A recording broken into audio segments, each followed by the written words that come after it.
Tension নাই মা, tension নাই, ঠিক আছে? হ্যাঁ, এই ভয় পেও না, আমার সাবধানে যাও যাও যাও, ওরে পৌঁছে দাও, যাও।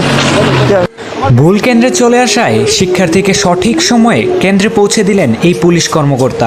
অবশ্যই এই পুলিশ কর্মকর্তাকে আমাদের সারা বাংলাদেশ এবং বিশ্বের মধ্যে রিপ্রেজেন্ট করা দরকার। আপনারা অবশ্যই ভিডিওটি প্রচুর পরিমাণ শেয়ার করেন এবং আমাদের পুলিশ ভাইদের প্রতি শ্রদ্ধা এবং সম্মানটা আরও দ্বিগুণ বেড়ে গেল। তোমার গাড়িটা রেডি করো, তোমার গাড়িটা তাড়াতাড়ি টেনশন করে না মা, সময় আছে, ঠিক আছে? একদম একদম টেনশন নাই, তোমাকে আমরা পৌঁছে দিচ্ছি, একদম টেনশন নাই। উত্তরা গার্লসে পৌঁছে দেবো। তুমি ইয়ে রাখো, পরীক্ষা ভালো দিতে হবে, ইনশাল্লাহ আমরা তোমাকে একেবারে সুন্দরভাবে পৌঁছে দেবো। ঠিক আছে, পৌঁছে দিচ্ছি।